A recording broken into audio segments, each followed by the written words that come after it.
Hi, welcome back to the channel. I'm Michelle and today I'm going to be sharing what I've been reading for the month of October. I have a mix of fiction, non-fiction, some seasonally appropriate books. So I'm excited to share with you what I've been reading. So I'm going to flip the camera around and let you see up close some of the books.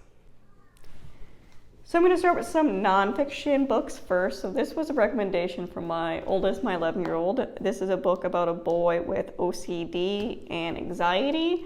And like she said, I thought it was a really good book. I think it does a really good job explaining what anxiety, what OCD, what anxious thoughts, repetitive thoughts can do to a person. So you can see the bees here, whenever he has those repetitive thoughts or anxiety, they show up and start buzzing, hence why the name is Buzzing, and kind of how he communicates with people, his parents, his sister, his friends about it, and how them understanding how his brain works helps everybody. So I really did enjoy this book. So I've been reading some Poe, Edgar Allan Poe lately, because it's something I want to get into with my oldest, because she definitely, that's kind of where she lies with poetry. She kind of likes the more dark, gothic side of poetry, and she likes to express a lot of deep emotion in her own poetry. So I've been trying to kind of find a way to approach some of Poe, because it can be a lot of darker themes to it that she'll understand and isn't too graphic. So I got these two. So the first one was Poe, and this was suggested by Mint and Bloom's Edgar Allan Poe unit, and I have it. I purchased it, and it goes over different activities and things you can do with it. And this is one of the books they recommend for that unit study, and I think it's interesting. So these are the books, the stories from Poe that it goes over. And there's a couple in here that I think are graphic, but my daughter's fine with them, and I'll show you what they are. I do like the Poe checklist, so the favorite themes he used throughout these different stories, and they're going to be marked, so this is the key. So for example, this shows you it has death, disease, and scary sounds. So I actually really like this interpretation of it. Yes, is a graphic, but you know, dying from plague-like things, it's going to be graphic, and we don't shy away from hard, difficult subjects in my house. So for my particular 11-year-old, it wasn't too much, but I can see for some kids how it could be. But I do really love the author's use of color, or I guess I should say the graphic designer. I love their use of color, particularly in this story, because it's so essential to the overall story. But you can see there are some scarier image, but I mean, that kind of is Poe. You're going to get really gothic. You're going to get, you know, the internal psyche of a human person. It's going to get dark. The only one that I thought I was hesitant with my daughter, which I will show, is The Telltale Heart, which, you know, I think most of us are familiar with. But that one did get a bit graphic, and I don't think there's a way you can kind of not, when he kills someone and cuts them up, I don't think there's a way you can not make that graphic. I do really like the use of how they design this, because again, poetry is each person's interpretation, and even the author goes in here and talks about how they used different techniques to kind of convey how they pictured it. And I think it'd be a really cool activity to actually read a Poe poem and create your own graphic novel or comic book interpretation of it, because this is exactly what that author did. So real quick, I'll show you. So this is The Telltale Heart, and the only part I thought was a bit much was this part where he talks about disassembling the body, cutting up, kind of getting all the blood out. That's a bit much, but other than that, I think the rest was okay. So of course, my husband's favorite is The Raven. But I do like this, and I will utilize this with my 11-year-old. The other one I saw, this was actually, so this is shelved in my library in the adult section, to give you a reference. This is also shelved in there, but I thought this would be good to give different interpretations of Poe. And that's kind of what I want to do when we do a Poe study, is go over different interpretations of his poems. You know, there's even a Simpsons version of Halloween episode of Poe poems and everything like that. So I really want to just go over different interpretations of it. So these are the things I read and came across, and I enjoyed reading it. And Poe was something I never really got into when I was younger, but especially during this season, it's really fitting, and I really have an appreciation for Poe I didn't have before. Next one, this came in my Once Upon a Book Club box, and I'll link up above where I share the last one I got in the books I've been reading. This was one of the gifts in it. So this was Our Crooked Hearts by Melissa Albert. This was really good. So this was kind of like Practical Magic meets The Craft. So it's, teenage witches, but it also has some different twists and turns in it, and it's magical, and it gets deep, and it gets all these different themes. And I thought it was a perfect read for this season, especially in the spooky October season. I really enjoyed it, and I finished it in a couple days. But the main story is about a girl, and she finds out her mom's a witch, and something happened when her mom was younger to another witch in their coven, and it's caused different issues, and kind of this daughter discovering all of this from her own mother and family history and all that. And then there's some, spooky past ghost stuff. It's really, I enjoyed it. And there's a little bit of romance, but everything is PG in it. Next would be some nonfiction books. So my youngest daughter, my 7-year-old, has ADHD, so I'm always trying to read books and learn more about this. So I picked up ADHD 2.0. Again, I thought it was a helpful book. My only problem is I've read so much on ADHD at this point that I'm just kind of used to all the recommendations and kind of the science behind it. I'm not really finding a lot that's, straying from what I've already read. I think it's a useful resource, but for me personally, it was a lot of just repetitive information I've read previously. Another book I picked up for ADHD, and this was just on the bookshelf at my library, so I picked up the Mini ADHD Coach, Tools and Support to Make Life Easier, a visual guide. So again, very similar to what I've already read, nothing new information, but what I particularly like about this one is the visual aspect, and especially I think for a person with ADHD, the graphics are really helpful in it.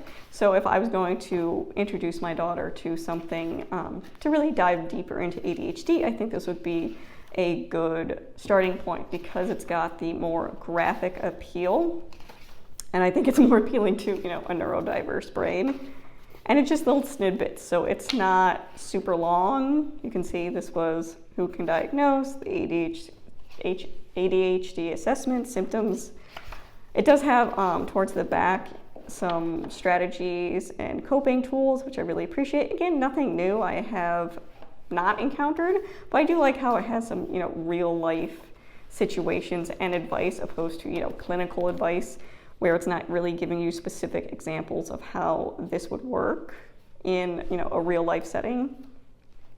So I did like this one, and I especially enjoyed the dating, because that's not only one other book I've read that really talked about dating with ADHD, and the author has their personal experience in here. And things I haven't really considered with my youngest yet is things like alcohol consumption, simple things like making dinner. So again, I really do like this book, and I think it's a good introduction. It has a lot of similar things that have been probably discussed in other ADHD books, but I think it's more applicable advice to your everyday life. So the next one would be the Everybody Book of Consent. So one of the things I'm going to be working on with my oldest in the coming years is having a health unit on consent. We're going to be spending at least half a year, probably in 8th grade, talking about consent. And of course, my kids, we teach consent in our house. You're in control of your body. All that stuff starts from when they're little on. But I want to get deeper into that now that my oldest is obviously getting older, that there's different types of consent we're talking about here. And I do like that it goes over that. Chapter 1 is what is consent? Agency over your own body. And some of the things we've talked about before, absolutely, but it does go deeper into those older kids. One thing I want to talk about is it's a very inclusive book, so it's not, just male-female relationships, how to get support in situations.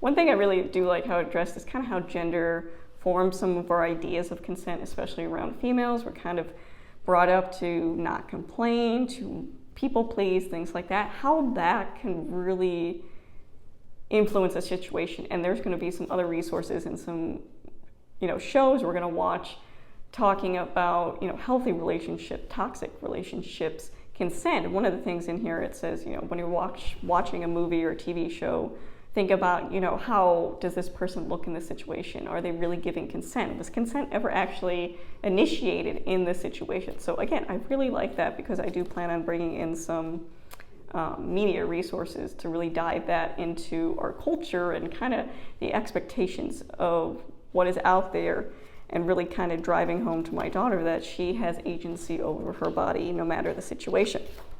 So I did like that. And then the only other one is I get some subscription boxes. So this is the Once Upon a Book Club Halloween edition.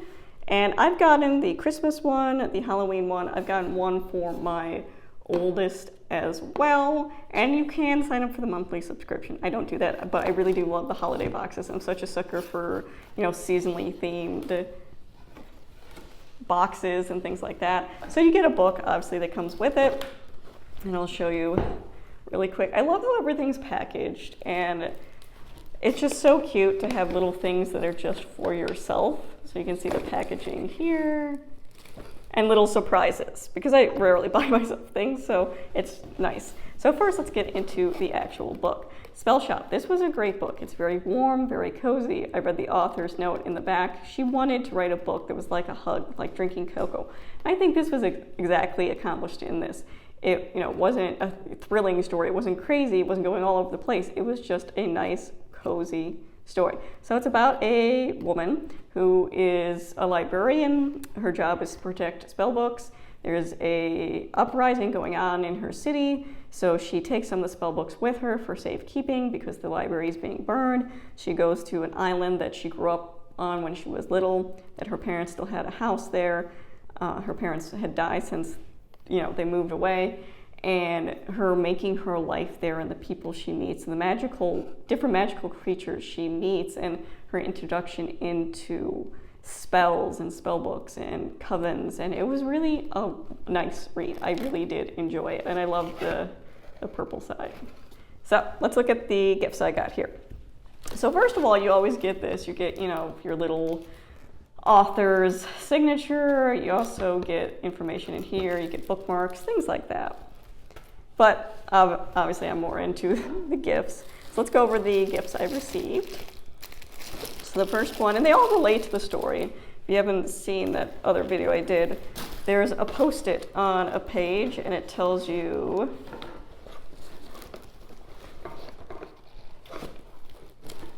when to open a gift. And it's always related to a section of that story, which I'm going to show you really quick. So one of them, and it always tells you when to open the page, was this broom. And one of the things I love particularly about this is you're not just getting a random object, but there's always little cards that come with it that relate to the story. So this is Keela's hand broom, and it has a little quote from there. And actually my kids were super excited about this because they have a little witch doll, and they said it would be perfect for her to fly around with during October. But I do think it is actually a useful tool as well. So the next one is, I did save the paper in the box because I wanted to show you guys that it's really cute and detailed, and it's well packaged. So this one was pine cone candles, which I already took out. They're sitting on my piano, but they're so cute. Oh my god, I love it. Love it. Again, it relates to the story completely. And again, it has a little pine cone candles set of 2.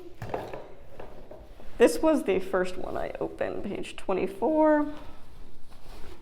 And this is just a tea towel.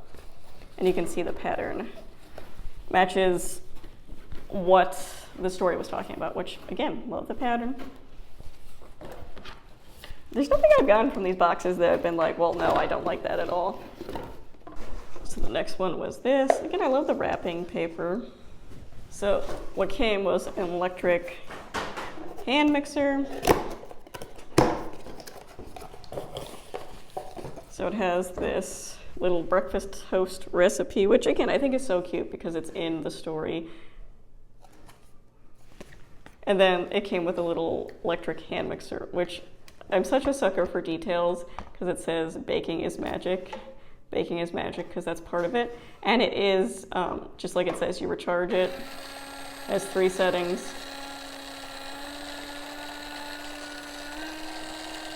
And it's just a little hand mixer, which is funny because this is actually something I really like.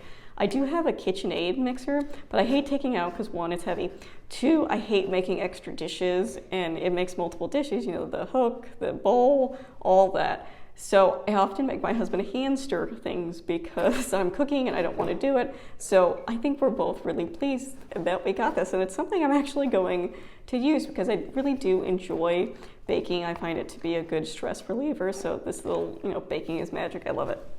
And the last one I got was this one. Again, packaged really well. I want to show you this packaging in particular. So you get a teacup. So it says here, the Pinecone Society teacup, because again, one of the things in the story relates to it. So you have your teacup here, which says to the Pinecone Society. It's got a little pine cone in there, and it does come with the bottom as well. But you can see how well this was packaged, that it didn't break, which was awesome. And that's the little plate. And how cute is that? I love it. And I'm a person that drinks tea, so it's absolutely perfect. I'm more of a tea drinker than a coffee drinker, so I absolutely love, you know, the aesthetic, but also the usefulness that I'm going to actually use these products as well. But that is what came in my subscription box. So that is everything I read for so far in the month of October, and then the subscription Halloween box I got. If you have any questions about anything I talked about, leave them in the comments below. If you ever have book suggestions, I do have a list going on my computer of different book suggestions people have, because I am trying to branch out, because I'm definitely more of a nonfiction reader. That's usually where I gravitate towards. But I'm making a conscious effort to try different areas of literature. So, you know, I've been doing Poe, I've been doing seasonally spooky stories, but also, you know, my normal nonfiction stuff. So I do appreciate when you guys leave comments of suggestions of different type of books. So, as always, thank you for watching.